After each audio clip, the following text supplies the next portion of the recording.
Hello friends, तो chapter 1 हम लोगों ने कंप्लीट कर लिया है और चैप्टर 1 का शॉर्ट नोट्स भी मैंने प्रोवाइड करवा दिया है। तो चैप्टर को और भी ज़्यादा क्लियर करने के लिए हम लोग कुछ एमसीक्यू करेंगे ताकि हमें ये पता चले कि हमारा कॉन्सेप्ट क्लियर हुआ है या नहीं हुआ है। Okay, question number 1, Which of the following environmental factors forced hunter-gatherers to move specifically because of the varied lifespan of water bodies? मैंने वाटर बॉडीज़ के बारे में आप लोगों से डिस्कस किया था। कुछ वाटर बॉडीज़ जो थी वो क्या होती थी, सीजनल होती थी, और कुछ क्या होती थी, पेरिनियल होती थी। तो सीजनल क्या होता है, जो कुछ मंथ्स में ड्राई हो जाती थी, और पेरिनियल क्या होता है, जिसमें वाटर जो है वो थ्रू आउट द ईयर रहता था। ठीक है, तो इस क्वेश्चन का आंसर क्या होगा, the distinction between the perennial and seasonal river, ये हमारा राइट आंसर है। Okay, next question, in the context of early human habitation what was the primary structural purpose of the pit houses in Burzahom. हम लोगों ने बुर्ज home के बारे में already पढ़ा है, ठीक है। और बुर्ज होम कहाँ पे लोकेटेड है, तो जम्मू एंड कश्मीर में लोकेटेड है, हम लोगों ने देखा था। To store surplus barley and wheat for trade, ठीक है, to defend against the wild ancestors of dog, to provide shelter and insulation from cold weathers, to protect against flooding from seasonal river. तो इसका right answer क्या हो जाएगा, पिट house जो था वो कहाँ पे था, बुर्ज होम कश्मीर में था। और पिट हाउस को कहाँ पे डग किया जाता था, inside the pit house. Pit house को कहाँ पे बनाया जाता था, इनसाइड द ग्राउंड, ठीक है। और ये हमें क्या प्रोवाइड करता था, शेल्टर फ्रॉम कोल्ड वेदर। और ये जो पिट हाउस था ये कहाँ पे सिचुएटेड था, बुर्ज होम कश्मीर में। तो क्वेश्चन नंबर 2 का राइट आंसर क्या हो जाएगा, to provide shelter from insulation and cold weather, option number C. Next question, which archaeological site has provided evidence of early humans during fire age indicated by the discovery of ash. हम लोगों ने पढ़ा था, ठीक है। सबसे पहले हम लोगों को एस यानी कि राख का जो एविडेंस है वो कहाँ से मिला है, तो कुरनौल केव से मिला है, ठीक है। और कुरनौल केव जो था वो कहाँ पे सिचुएटेड था, इस चीज़ के बारे में भी हम लोगों ने पढ़ा था। और कुरनौल केव जो था वो कौन सा साइट था, पैलियोलिथिक साइट था। तो इसका राइट आंसर क्या हो जाएगा, option number D, Kurnool caves. Next question, which of the following correctly matches an early trade item with its geographical source as identified in the Neolithic age. हम लोगों ने पढ़ा था कुछ साइट्स के बारे में जहाँ पे कुछ न्यू चीज़ें मिली थी, जैसे फ्लिंट जो कहाँ से मिला था, सीरिया से मिला था। काउरीज कहाँ से मिली थी, तो रेड सी से मिली थी। सेल्स कहाँ से मिले थे, तो मेडिटेरियन सी से मिले थे। तो इसमें जो राइट आंसर है, ठीक है, वो क्या हो जाएगा, cowries red sea, option number A. फिर next question, the transition to the Mesolithic period approx 12,000 years ago is characterized by which significant technical development. तो इसमें टेक्निकल डेवलपमेंट क्या हुआ था, ठीक है, ये कब की बात हो रही है, 12,000 ईयर्स अगो। तो 12,000 ईयर्स अगो कौन सा पीरियड था, 12,000 ईयर्स अगो जो था वो मेसोलिथिक पीरियड था। कौन सा पीरियड था, मेसोलिथिक। और मेसोलिथिक पीरियड में क्या चीज़ का इस्तेमाल हुआ था, तो माइक्रोलिथ्स का इस्तेमाल हुआ था। तो इसमें ऑप्शन है the use of microliths, option number D, इसका राइट आंसर हो जाएगा option number D. Next question, which site is distinguished by a burial containing a skeleton with 33 gold beads and copper bangles. हम लोगों ने पढ़ा था मेहरगढ़ के बारे में। तो मेहरगढ़ जो था वहाँ से हम लोगों को क्या चीज़ का एविडेंस मिला था, वहाँ पे हम लोगों को कॉटन का एविडेंस मिला था, बहुत सारे बरियल साइट्स का एविडेंस मिला था, ठीक है।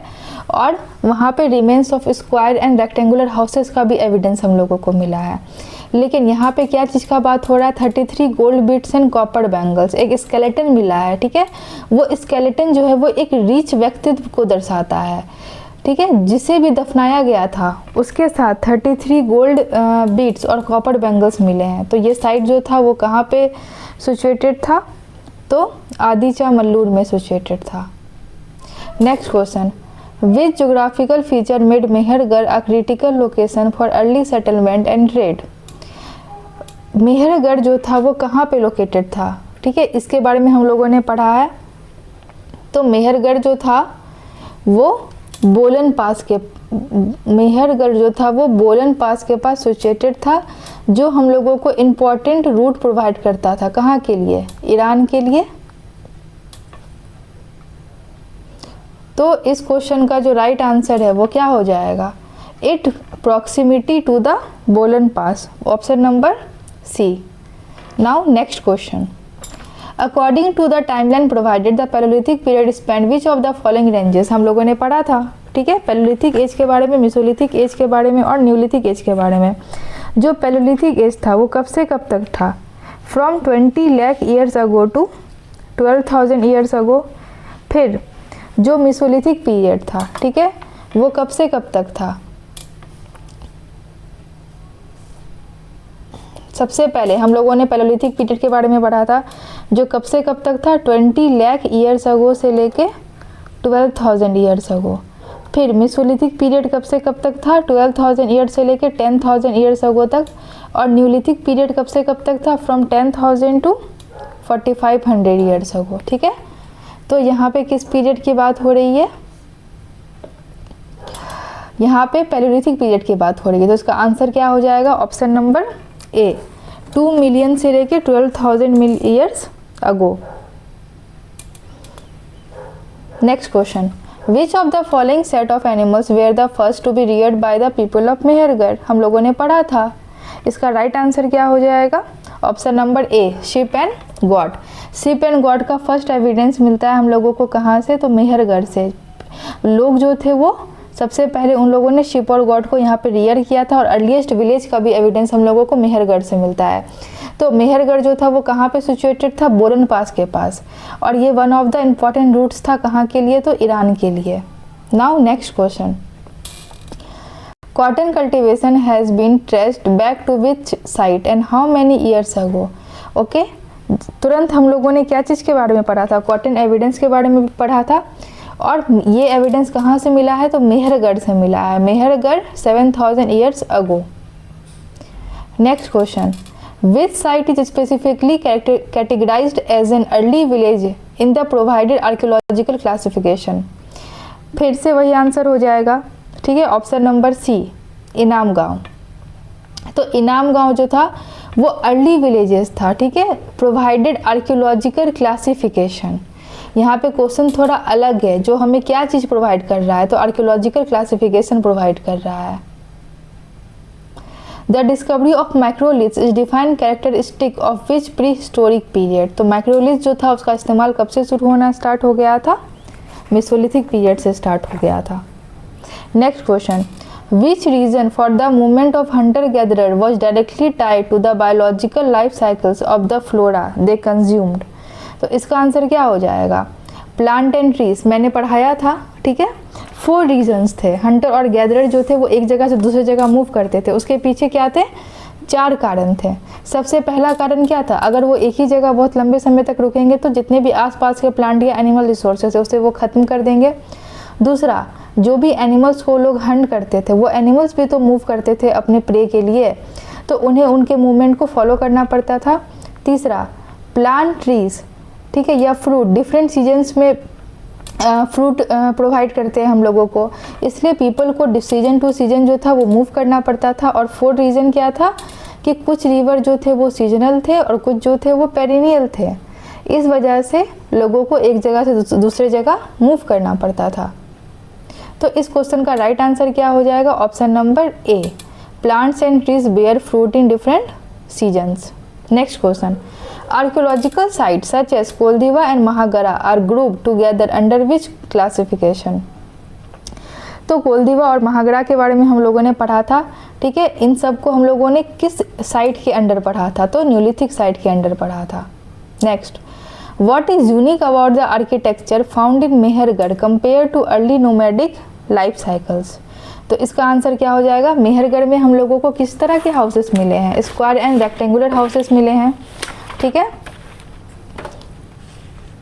Next question, in the categorization of pre historic site which of the following is identified as neolithic site in present day southern India. हम लोगों ने जितने भी साइट्स के बारे में पढ़ा है, हम लोगों ने इस चीज़ को भी पढ़ा है कि वो साइट जो थे वो कहाँ पे लोकेटेड थे। तो इसका आंसर क्या हो जाएगा, पय्यमपल्ली, ठीक है। तो मैंने पढ़ाया था पय्यमपल्ली जो था वो कहाँ पे सिचुएटेड था। क्या आप लोगों में से कोई मुझे ये बता सकता है। तो पय्यमपल्ली जो था वो तमिलनाडु में सिचुएटेड था, और तमिलनाडु क्या है, कहाँ पे सिचुएटेड है, साउथ में सिचुएटेड है, ठीक है। तो ये one of the southern site था। The skeleton at Adichanallur was discovered with a conch shell. What does this suggest about the site's habitation? इसका राइट आंसर हो जाएगा option number C, they had access to marine resources and specialized burial customs, ठीक है। Conch cell जो था वो कहाँ पे मिलता है हमें, मेडिटेरियन सी से मिलता है, मतलब ओशियन से मिलता है। तो ये हमें ये दर्शाता है कि जो बरियल साइट्स थे वहाँ पे हम लोगों ने मरीन रिसोर्सेज को भी फाइंड किया। Next question, which of the following describes the relationship between the perennial and seasonal river. तो मैंने बताया था कि पेरिनियल रिवर जो था उसमें पानी जो है वो थ्रू आउट द ईयर बहता है और सीजनल में नहीं बहता है। Next question, at which site would a prehistoric human find the best protection from rain, heat and cold. Bhimbetka cave जो था वो कहाँ पे सिचुएटेड था, मध्य प्रदेश में सिचुएटेड था। भीमबेटका जो था वो कौन सा साइट था, पैलोलिथिक साइट था। और यहाँ के जो केव्स थे वो लोगों को क्या चीज़ से प्रोवाइड करते हैं, तो हीट, रेन, कोल्ड से प्रोवाइड करते हैं। Now what is the chronological order of the following stages of human habitation from oldest to the most recent. तो सबसे पहले हम लोगों को कौन सा साइट मिला था, पैलोलिथिक, ठीक है। मैंने डिस्कस भी किया है यहाँ पे, सबसे पहले पैलोलिथिक साइट था, फिर मेसोलिथिक साइट था, फिर हमारा क्या आया था, न्यूलिथिक साइट आया था। तो इसका आंसर क्या हो जाएगा, पैलोलिथिक, मेसोलिथिक, न्यूलिथिक और अर्ली विलेजेस। अर्ली विलेजेस का एविडेंस हम लोगों को कहाँ से मिलता है, तो मेहरगढ़ से मिलता है। विच of the following animals was domesticated first by humans. मैंने बताया था सबसे पहला डोमेस्टिकेट करने वाला जीव कौन सा था, वाइल्ड एंसेस्टर ऑफ डॉग। और वो लोग एनिमल्स को कैसे टेम करते थे, वो लोग अपने शेल्टर के बाहर फूड छोड़ देते थे, जिसके वजह से एनिमल जो थे वो धीरे धीरे उनसे उनका लगाव होता चला गया। Next question, how long ago was the Mesolithic period. हम लोगों ने पढ़ा है from 12,000 to 10,000 years ago, option number D. Which specific neolithic site is noted for people learning to grow barley and wheat for the first time. सबसे पहले लोगों ने wheat और बार्ली को कहाँ पे उगाना स्टार्ट किया था, तो मेहरगढ़ में उगाना स्टार्ट किया था। इसका आंसर हो जाएगा option number D. Next question, which archaeological evidence from Adichanallur suggest a hierarchy और high status for the buried individual. इसका आंसर क्या हो जाएगा, option number A, the presence of 33 gold beads. ये हमें ये दर्शाता है कि ये जिसका भी था, ठीक है, बरियल साइट था, वो बहुत ही रिच होंगे। Which of the following is not listed as a reason why hunter gatherer move from place to place. हम लोगों ने 4 रीजन्स को पढ़ा था। To follow the movement of prey, to find water, because they have eaten all the available resources. लेकिन option number D जो है वो अलग है, ठीक है। उन्हें उस समय कोई फ्लिंट या सेल्स को देखने के लिए नहीं जाना था, क्योंकि वो न्यूलिथिक साइट्स में आता है, और ये सब जो है वो पैलोलिथिक साइट्स में है, ठीक है। हंटर गैदरर्स का एविडेंस किस साइट में मिला है, तो पैलोलिथिक साइट्स में मिला है। The site of the Bhimbetka is primary known for which archaeological features, cave and rock shelter, ठीक है। तो हम लोग ने 26 क्वेश्चंस को कंप्लीट कर लिया है, और इससे हमें क्लैरिटी भी मिल गई है कि हमें इस चैप्टर को अच्छे से समझ में आ गया और हमारा कॉन्सेप्ट जो है वो क्लियर हो गया है। तो जब आप लोग इस MCQ को सॉल्व करें, मैं इसका लिंक ज़रूर शेयर करूंगी डिस्क्रिप्शन में। जब आप लोग इस MCQ को सॉल्व करें तो आप लोग फैक्ट टू फैक्ट को मिलाएं, ठीक है। जैसे भीमबेटका, तो भीमबेटका कौन सा, फॉर एग्जांपल मैं एग्जांपल दे रही हूँ, भीमबेटका कौन सा साइट है, पैलोलिथिक साइट है, यहाँ से क्या चीज़ का एविडेंस मिला है, तो केव्स और रॉक शेल्टर का एविडेंस मिला है। हम लोगों को कैसे पता चला कि ये हंटर गैदरर जो थे वो भीमबेटका केव्स में रहते थे, क्योंकि वहाँ पे अलग अलग पेंटिंग्स बनाए गए हैं। तो हम लोग अपने माइंड में इस तरह से रिवीजन करके चैप्टर को अच्छे से क्लियर कर सकते हैं। और इसी तरह से मैं चैप्टर 2 को का भी MCQ करवाऊंगी, जिससे कि चैप्टर 2 भी आपका क्लियर हो जाएगा। Thank you so much for watching my video.